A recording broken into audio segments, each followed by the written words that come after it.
Black to play two moves ಅಲ್ಲಿ white king ನ checkmate ಮಾಡಬೇಕು. ಟೂ ಮೂವ್ಸ್ ಅಲ್ಲಿ ಚೆಕ್ ಮೇಟ್ ಅಂದ್ರೆ ವೈಟ್ ಕಿಂಗಿಗೆ 2 ಚೆಕ್ ಕೊಡಬೇಕು. 2 ಚೆಕ್ ಕೊಡಬೇಕು ಅಂದ್ರೆ ನಾವು ಎಲ್ಲೆಲ್ಲೋ ಕೊಡೋದಲ್ಲ. ಈಗ ನೋಡಿ, ರೂಕ್ನ ನಾವು ಇಲ್ಲಿ ಕೊಡ್ಬೋದು ಚೆಕ್, ರೂಕ್ನ ಇಲ್ಲಿ ಕೊಡ್ಬೋದು ಚೆಕ್.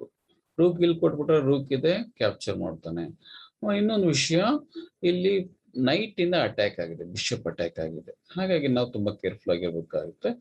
ನಾವು ಬಿಷಪ್ ನ ತಗೊಂಡೋಗಿ ಇಲ್ಲಿ ಚೆಕ್ ಕೊಟ್ರೆ, ಯಾಕಂದ್ರೆ G3 ಚೆಕ್ ಕೊಟ್ರೆ ಕಿಂಗು ಇಲ್ಲಿಗೆ ಬಂದ್ಬಿಡ್ತಾನೆ, E1 ಬಂದ್ಬಿಡ್ತಾನೆ, D1 ಬಂದ್ಬಿಡ್ತಾನೆ.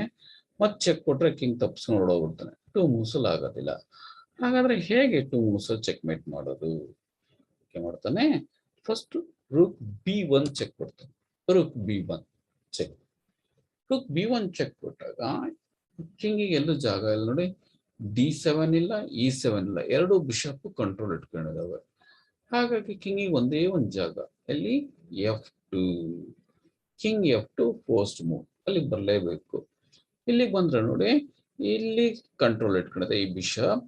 F4 bishop, E3 square ಮತ್ತೆ G3 ಸ್ಕ್ವೇರ್ ನ ಕಂಟ್ರೋಲ್ ಇಟ್ಕೊಂಡಿದೆ. ಇದೊಂದು ಜಾಗ ಇದೆ ಕಿಂಗಿಗೆ. ಇಲ್ಲಿ F3 ಒಂದು ಜಾಗ ಇದೆ. ಹಾಗಾಗಿ ಈ ಬಿಷಪ್ ಸಪೋರ್ಟ್ ಅಲ್ಲಿ, D3 ಬಿಷಪ್ ಸಪೋರ್ಟ್ ಅಲ್ಲಿ ನೆಕ್ಸ್ಟ್ ಬ್ಲ್ಯಾಕ್ ಏನ್ ಮಾಡ್ತಾನೆ, ರೂಕ್ ತನ್ F1 ಚೆಕ್ ಕೊಟ್ಬಿಡ್ತಾನೆ. Rook F1 check, bishop support ಇದೆ, ರೂಕ್ F1 ಚೆಕ್. ಈಗ ಹೇಗೂ ಈ F4 ಬಿಷಪ್ ಕಂಟ್ರೋಲ್ ಇಟ್ಕೊಂಡಿದೆ, E3 ಮತ್ತೆ G3. ಕಿಂಗ್ F4 ಅಂತೂ ಹೋಗಕ್ ಬರಲ್ಲ, ಕಿಂಗ್ E3 ಹೋಗಕ್ ಬರಲ್ಲ, ಕಿಂಗ್ G3 ಹೋಗಕ್ ಬರಲ್ಲ. ಇದು checkmate. Checkmate in 2 moves like this. Interesting problem. ಇಲ್ಲಿ ಬ್ಲ್ಯಾಕ್ ಟು ಪ್ಲೇ, ಬ್ಲ್ಯಾಕ್ ಆಡಿ ವೈಟ್ ಕಿಂಗ್ ನ 2 ಮೂವ್ ಅಲ್ಲಿ ಚೆಕ್ ಮೇಟ್ ಮಾಡಬೇಕು. ಇಲ್ಲಿ ಚೆಕ್ ನ ರೂಕ್ ನ ನಾವು ಇಲ್ಲಿ H4 ಚೆಕ್ ಕೊಡ್ಬೋದು, ಆದ್ರೆ ಕಿಂಗಿಗೆ ಜಾಗ ಇದೆ, ಇಲ್ಲಿ ಬಂದು ಕುತ್ಕೊಂಡ್ಬಿಡ್ತಾನೆ. ಕಿಂಗು G1 ಬಂದು ಕುತ್ಕೊಂಡ್ಬಿಡ್ತಾನೆ. ಆಮೇಲೆ ಏನು ಮಾಡಿದ್ರು ಮೇಟ್ ಮಾಡಕ್ ಆಗಲ್ಲ. ಅದಕ್ಕೆ ಏನ್ ಮಾಡ್ತಾನೆ, ಬ್ಲ್ಯಾಕ್ ನೈಟ್ F3 ಅಂತ ಚೆಕ್ ಕೊಡ್ತಾನೆ. Knight F3 check, sacrifice, knight sacrifice ಮಾಡ್ತೇನೆ. ಸ್ಯಾಕ್ರಿಫೈಸ್ ಮಾಡ್ದ ಅಂದ ತಕ್ಷಣ ನೈಟ್ ತಗೊಳಕ್ ಆಗಲ್ಲ. ಅಕಸ್ಮಾತ್ ನೀವು ನೈಟ್ ಹೊಡೆದ್ರೆ G into F3 ಪಾನ್ ಇಂದ ಈ ನೈಟ್ ಹೊಡೆದ್ರೆ, ಈಗ F4 ಇಲ್ಲಿರೋ ರೂಕು H4 ಬಂದು ಚೆಕ್ ಕೊಟ್ಬಿಡ್ತಾನೆ. Mate, checkmate. ಕಿಂಗಿಗೆ ಎಲ್ಲೂ ಜಾಗ ಇಲ್ಲ, ಚೆಕ್ ಮೇಟ್ ಆಗ್ತಾನೆ. ಆದ್ರಿಂದ ನೈಟ್ F3 ಚೆಕ್ಕಿಗೆ ಕಿಂಗ್ ಏನ್ ಮಾಡ್ಬೋದು, ಕಿಂಗ್ G1 ವಾಪಸ್ ಬರಕ್ಕಾಗಲ್ಲ. ಅವನು H1 ಬಂದ್ರೆ, ಕಿಂಗ್ H1 ಬಂದ್ರೆ ಈಗ ರೂಕ್ ಎಲ್ಲಿ ಬರ್ತಾನೆ, ಈಗ H4. ರೂಕ್ H4 ಇಟ್ರು ಚೆಕ್ ಮೇಟ್, ಅಥವಾ ರೂಕ್ H5 ಇಟ್ರು ಚೆಕ್ ಮೇಟ್. ನೋಡಿ, ಕಿಂಗಿಗೆ ಎಲ್ಲೂ ಜಾಗನೇ ಇಲ್ಲ, ಕಿಂಗಿಗೆ ಎಲ್ಲೂ ಜಾಗನೇ ಇಲ್ಲ. G1 ಬರಕ್ಕಾಗಲ್ಲ, ಮತ್ತೆ H2 ಬರಕ್ಕಾಗಲ್ಲ, ಚೆಕ್ ಮೇಟ್ ಆಗ್ಬಿಡ್ತಾನೆ. ಹಾಗಾಗಿ ನೈಟ್ F3 ಚೆಕ್ಕಿಗೆ ಒಂದು ಪಾನ್ ಇಂಟು ಹೊಡೆಯಕ್ಕಾಗಲ್ಲ, ಒಂದು ಕಿಂಗ್ H1 ಬರಕ್ಕಾಗಲ್ಲ. ಅಕಸ್ಮಾತ್ ಕಿಂಗ್ H3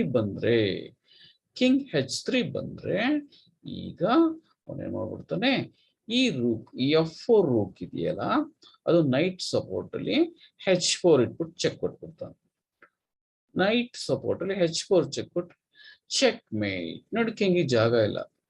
ಆದ್ರೆ ಮತ್ತೆ ಈ ರೂಕಿಂದ ಕೊಡ್ಬಾರ್ದು ನಾವು. ಈ ರೂಕಿಂದ ಕೊಟ್ಬಿಟ್ರೆ ಕಿಂಗಿಗೆ ಜಾಗ ಸಿಗುತ್ತೆ, ಎಸ್ಕೇಪ್. ಕಿಂಗ್ ಇಲ್ಲಿಗೆ ಬಂದ್ಬಿಡ್ತಾನೆ, ಎಸ್ಕೇಪ್ ಆಗ್ಬಿಡ್ತಾನೆ. ಮತ್ತೆ ರೂಕ್ ಮೇಲೆ ಅಟ್ಯಾಕ್, ನೈಟ್ ಮೇಲೆ ಅಟ್ಯಾಕ್ ಬಂದ್ಬಿಡುತ್ತೆ. ಹಾಗಾಗಿ ಇಲ್ಲಿ F3 ಚೆಕ್ ಕೊಟ್ಟಾಗ ಕಿಂಗ್ ಮೇಲ್ ಬಂದ್ರೆ, H3 ಬಂದ್ರೆ ನೈಟ್ ಸಪೋರ್ಟ್ ಅಲ್ಲಿ rook H4 check. Rook H4 check ಕೊಟ್ರೆ ಮೇಟ್ ಆಗ್ತಾನೆ. ಹಾಗಾಗಿ ಚೆಕ್ ಮೇಟ್ ಮಾಡ್ಬೇಕಾದ್ರೆ ಬಹಳ ಹುಷಾರಾಗಿರ್ಬೇಕು. ಎಲ್ಲಾ ಕಡೆ ಚೆಕ್ ಕೊಡ್ಬೋದು, ಸುಮಾರು ಕಡೆ. ಆದ್ರೆ ಪರ್ಟಿಕ್ಯುಲರ್ ಸ್ಕ್ವೇರ್, ಪರ್ಟಿಕ್ಯುಲರ್ ಪೀಸ್ ಅಲ್ಲಿ ಚೆಕ್ ಕೊಟ್ರೆ ಮಾತ್ರ mate. Black to play mate in 2 moves. ಇಲ್ಲಿ ಇಮ್ಯಾಜಿನ್ ಫಾರ್ ಅ ವೈಲ್, ಈ ಪಾನ್ ಇಲ್ಲಪ್ಪ, ಈ H2 ದಲ್ಲಿ ಪಾನ್ ಇಲ್ಲ. ಪಾನ್ ಇಲ್ಲದೆ ಇದ್ರೆ ನಾವೀಗ ಕ್ವೀನ್ ತಂದು, ಈ D7 ಇರೋ ಕ್ವೀನ್ ತಂದು ಇಲ್ಲಿ ಚೆಕ್ ಕೊಟ್ರೆ ಮೇಟ್ ಆಗ್ತಿತ್ತು. ಕಿಂಗ್ G1 ಬರೋಕ್ಕಲ್ಲ, F2 ಬಿಷಪ್ ಕಂಟ್ರೋಲ್ ಇಟ್ಕೊಂಡಿದೆ. ಡಿಫ್ಲೆಕ್ಷನ್, ಈ ಪಾನ್ ನಾವು ಬೇರೆ ಕಡೆ ಕಳಿಸ್ಬೇಕು, ಅದಕ್ಕೆ ಡಿಫ್ಲೆಕ್ಷನ್ ಅಂತ ಹೇಳ್ತೀವಿ. ಈ ಡಿಫ್ಲೆಕ್ಷನ್ ಥೀಮ್ ಇಂದ ಇಲ್ಲಿ 2 moves ಚೆಕ್ ಮೇಟ್ ಮಾಡ್ತೀಯಾನ ಬ್ಲ್ಯಾಕ್. ಅದಕ್ಕೆ ಏನ್ ಮಾಡ್ತಾನೆ, ಫಸ್ಟ್ ನೈಟ್ ತಂದು G3 check ಕೊಟ್ಬಿಡ್ತಾನೆ. NG3 check. NG3 ಚೆಕ್ಕಿಗೆ ಈಗ ಪಾನ್ ಇಂದ ಹೊಡಿಲೇಬೇಕು ನೋಡಿ ನೈಟ್ ನ. ಕಿಂಗ್ G1 ಬರಕ್ಕಲ್ಲ, ರೂಕ್ ಕಂಟ್ರೋಲ್ ಇಟ್ಕೊಂಡಿದೆ, G1 ಸ್ಕ್ವೇರ್ ಚೆಕ್ ಬರ್ತಿದೆ, ಇಲ್ಲಿ ಬರಕ್ಕಾಗಲ್ಲ, ಏನು ಮಾಡಕ್ಕಾಗಲ್ಲ, ಪಾನ್ ಇಂದ ಹೊಡಿಲೇಬೇಕು. ಪಾನ್ ಇಂದ ನೈಟ್ ಹೊಡೆದಾಗ H into G3 ನೋಡಿ, ಪಾನ್ ಕ್ಲಿಯರ್ ಆಯ್ತು. ಈಗ ಪಾನು ಈಗ H2 ಇಂದ G3 ಬಂತು. ಈಗ ಕ್ವೀನಿಗೆ ಕ್ಲಿಯರ್ ಆಯ್ತು ಲೈನು. ಈಗ ಕ್ವೀನ್ ಸಿ ತಾನು H3 ಚೆಕ್ ಕೊಟ್ಬಿಡ್ತಾನೆ. ಈಗ ಚೆಕ್ ಮೇಟ್. ಕಿಂಗಿಗೆ ಎಲ್ಲೂ ಜಾಗ ಇಲ್ಲ ನೋಡಿ, ಎಲ್ಲೂ ಜಾಗ ಇಲ್ಲ. ಇದು ಚೆಕ್ ಮೇಟ್ ಇನ್ 2 ಮೂವ್.